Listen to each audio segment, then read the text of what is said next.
తాకట్లో ఉన్న మీ బంగారాన్ని అమ్మి కష్టాల్ని కాంపౌండ్ వాల్ దాటించే one and only solution prime gold hub మాత్రమే. కాంటాక్ట్ 8499938881.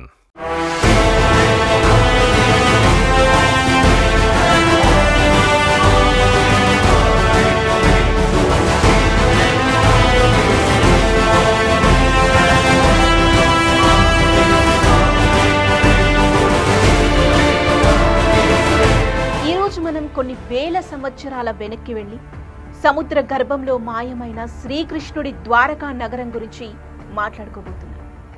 ఈ నగరం హిందూ పురాణాల్లో ఒక దైవిక స్వర్గంగా, శాస్త్రవేత్తలకేమో ఒక చారిత్రక రహస్యంగా నిలిచింది. ద్వారకకు సంబంధించిన రహస్యాన్ని రివీల్ చేయడానికి ASI archaeological survey of India under water archaeology wing professor Alok Tripathi నేతృత్వంలో రీసెంట్ గా కీలక ఆధారాలను సేకరించారు. గాంధారి శాపం నుంచి ఈ ఆధునిక ఆవిష్కరణల వరకు ఈ ఎపిసోడ్ లో ద్వారకా రహస్యాలను తెలుసుకోబోతున్నాం. ద్వారకా సముద్ర గర్భంలోకి చేరక ముందు అసలు అక్కడ ఏం జరిగింది, సైంటిస్టుల ప్రకారం ద్వారక ఎలా మునిగిపోయిందో, మహాభారతం ప్రకారం అర్జునుడు ఆ సమయంలో ఏం చూశాడో కూడా ఈ వీడియోలో చెప్పబోతున్నాను. చాలా కొత్త విషయాలు ఈ వీడియోలో మాట్లాడుకోబోతున్నాం.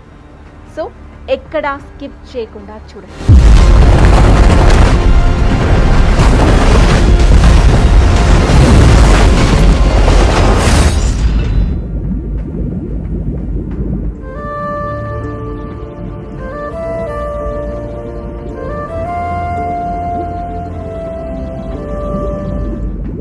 ముందుగా మనం ప్రొఫెసర్ అలోక్ త్రిపాఠి గురించి కొంచెం తెలుసుకుందాం.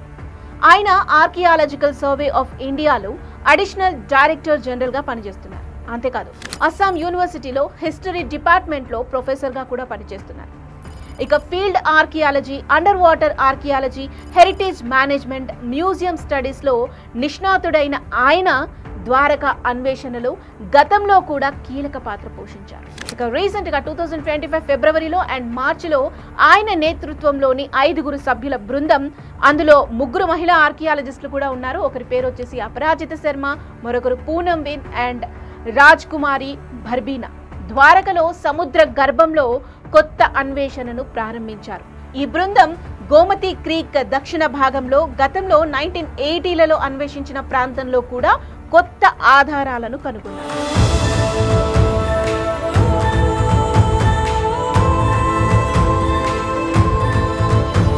ద్వారక ఈ పేరు వింటేనే మనకు ఒక స్వర్గంలా అనిపిస్తుంది. మహాభారతం, భగవద్గీత, హరివంశం, విష్ణు పురాణం, స్కంద పురాణం ఈ గ్రంథాలన్నీ ద్వారకను శ్రీకృష్ణుడు స్వయంగా నిర్మించిన గోమతీ నదీ తీరంలో విలసిల్లిన అద్భుత నగరంగా వర్ణిస్తాయి. ద్వారకా నగరం శ్రీకృష్ణుడు మధుర నుంచి యాదవులని రక్షించటానికి నిర్మించినట్లుగా పురాణాలు చెబుతున్నాయి. జరాసంధుడి దాడుల నుంచి రక్షణ కోసం విశ్వకర్మ ద్వారా ఈ నగరం సముద్ర తీరంలో నిర్మితమైందని విష్ణు పురాణం వివరిస్తుంది. ఇది ద్వారక వ్యూహాత్మక దైవిక ప్రాముఖ్యతను కూడా సూచిస్తుంది. ఇందులో 6 విభాగాలు, 9 లక్షల భవనాలు, లక్షలాది ప్రజలతో స్వయంగా భగవంతుడే పాలించిన ఈ నగరం ఒక్కసారిగా సముద్రంలో మాయమైంది. ఎలా? ఇక్కడే మనకు గాంధారి శాపం గుర్తొస్తుంది. మహాభారతం ప్రకారం కురుక్షేత్ర యుద్ధం తర్వాత గాంధారి తన 100 మంది కుమారులైన కౌరవుల మరణానికి కారణం శ్రీకృష్ణుడే అని భావించి కోపంతో ఆమె ఒక భయంకరమైన శాపం ఇచ్చింది. నీ యాదవ వంశం పరస్పర కలహాలతో నాశనమవుతుంది, నీ కుటుంబంలో ముసలం ఏర్పడుతుంది, నీ నగరం ద్వారకా సముద్ర గర్భంలో మునిగిపోతుంది అని శపించింది. ఈ శాపం ద్వారకా విధిని నిర్ణయించిందని పురాణాలు చెబుతాయి. మహాభారతంలోని మౌసలా పర్వంలో యాదవుల పతనం ఎలా జరిగింది అనేది చాలా వివరంగా చెప్పబడింది. యాదవులు తమలో తాము కొట్టుకున్నారు, ఒకరినొకరు చంపుకున్నారు, ముసలం ఏర్పడింది. శ్రీకృష్ణుడు 125 ఏళ్లు జీవించారు. ఇక్కడ కూడా ఒక నంబర్ మీరు క్యాలిక్యులేట్ చేస్తే 1 + 2 3, 3 + 5 8. ఆయనకు 8 నెంబర్తో చాలా లింక్స్ ఉన్నాయి. 8 number is very special to Sri Krishna. So ఇక్కడ కూడా మీరు గమనిస్తే 125 ఏళ్లు జీవించారు. ఈ మొత్తాన్ని కలిపితే మళ్ళీ ఇక్కడ 8 వస్తుంది. సో 36 ఏళ్ల పాటు ద్వారకను పాలించిన తర్వాత గాంధారి శాపానుసారం ఒంటరిగా అరణ్యంలో ఉన్నప్పుడు ఒక బోయవాడి బాణంతో గాయపడి దేహత్యాగం చేశారని చెబుతారు. ఇక్కడ బోయవాడి చేతిలో మరణించాలి అనేది కూడా ముందు జన్మలో రాసి పెట్టుంది అనేది కూడా ఒక పురాణం ప్రకారం ఉంది. ఇక ఆయన నిర్యాణం తర్వాత ఒక భారీ ప్రళయం ద్వారకను సముద్రంలో ముంచెత్తింది. అర్జునుడు ఈ దృశ్యాన్ని కళ్ళారా చూశాడని సముద్రం ఉవ్వెత్తున ఎగిసిపడిన ఆ రోజున మహాభారతంలో స్పష్టంగా వర్ణించబడింది. ఇక పురాణాలు ఎలా ఉన్నా శాస్త్రీయ పరిశోధనలు ద్వారకను నిజమైన చారిత్రక నగరంగా నిరూపిస్తున్నాయి. 1930s హీరానంద శాస్త్రి మొదటి అన్వేషణ మొదలుపెట్టారు. 1963లో జేఎం నానావతి కూడా చేశారు. ఇక 1980లో డాక్టర్ ఎస్ఆర్ రావు నేతృత్వంలో తవ్వకాలు కూడా జరిగాయి. డాక్టర్ ఎస్ఆర్ రావు ఆధ్వర్యంలో జరిగిన అన్వేషణలు ద్వారకను ఒక ప్రణాళికాబద్ధమైన ఓడరేవు నగరంగా గుర్తించాయి. ఆయన కనుగొన్న రాతి గోడలు, యాంకర్లు అండ్ ఇతర నిర్మాణాలు ద్వారక ఒక అధునాతన వాణిజ్య కేంద్రంగా ఉండేదని చెబుతున్నారు. ఇక 2005 to 2007 మధ్య కూడా అండర్ వాటర్ ఆర్కియాలజీ వింగ్ అన్వేషణలు చేపట్టింది. ఇక ఈ పరిశోధనలన్నీ ఒకే విషయాన్ని చెబుతున్నాయి. ఎస్, ద్వారక నిజంగానే ఉంది అని, అది సముద్ర గర్భంలో కలిసిపోయింది. ఇక 2025లో రీసెంట్ గా ప్రొఫెసర్ అలోక్ త్రిపాఠి నేతృత్వంలోని బృందం కొత్త ఆధారాలను కూడా కనుగొంది. ఈ ఏడాది ఫిబ్రవరి అండ్ మార్చిలో 2 విడతల్లో జరిగిన అన్వేషణలు గోమతి నది సమీపంలో 5 నుంచి 12 కిలోమీటర్ల దూరంలో 40 మీటర్ల లోతులో ద్వారకా నగర శిథిలాలను గుర్తించారు. ఈ అన్వేషణలో ఏం దొరికిందో ఇప్పుడు చూద్దాం. Side scan sonar, multi beam సర్వేలతో రాతి గోడలు, హరప్పా శైలి రాతి యాంకర్లు, కుండలు, రాగి వలయాలు, శిల్పాలు, ఇంకా కొన్ని మానవుల ఎముకలు కూడా బయటపడ్డాయి. ఈ ఆధారాలు క్రీస్తు పూర్వం 3150 నాటిదని, అంటే ద్వాపర యుగానికే చెందిందని నిర్ధారిస్తున్నాయి. 9 చదరపు కిలోమీటర్ల వైశాల్యంలో నిర్మించిన ఈ నగరం ప్రణాళికాబద్ధమైన నిర్మాణాలతో అత్యంత ఆధునికమైన నాగరికతను సూచిస్తోంది. ఈ అవశేషాలు సుమేరియన్, ఈజిప్షియన్, హరప్పా నాగరికతల కంటే కూడా పురాతనమైనవని శాస్త్రవేత్తలు తేల్చారు. సో ఇది ద్వారకా నగరమే అని తేల్చేశారు.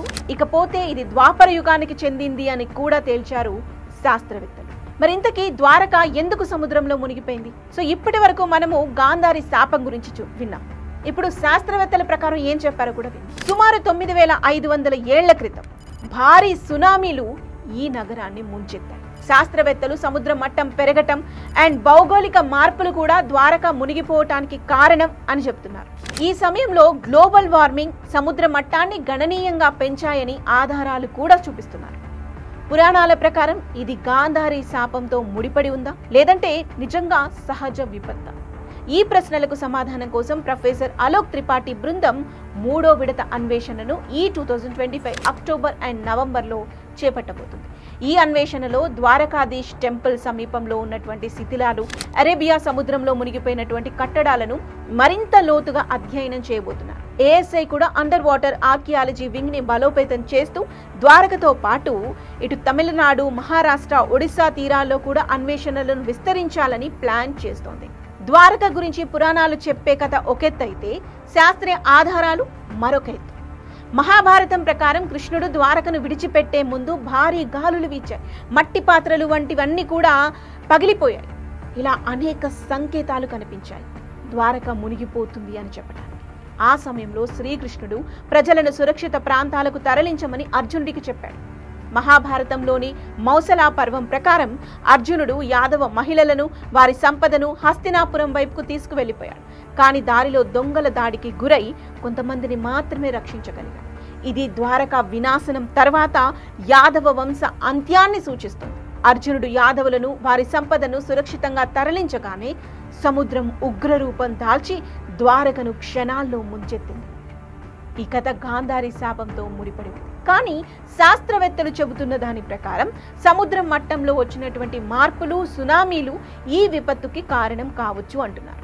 ఈ రెండు కూడా పురాణం, శాస్త్రం ఈ రెండు చూసినా కూడా ద్వారక ఉందన్నది మాత్రం నిజం అని చెబుతోంది. ద్వారకా రహస్యం ఇంకా పూర్తిగా రివీల్ అవ్వలేదు. ఒక్కో కొత్త డిస్కవరీతో మనం శ్రీకృష్ణుడి నగరానికి ఒక్కో అడుగు దగ్గరవుతూనే ఉన్నాం.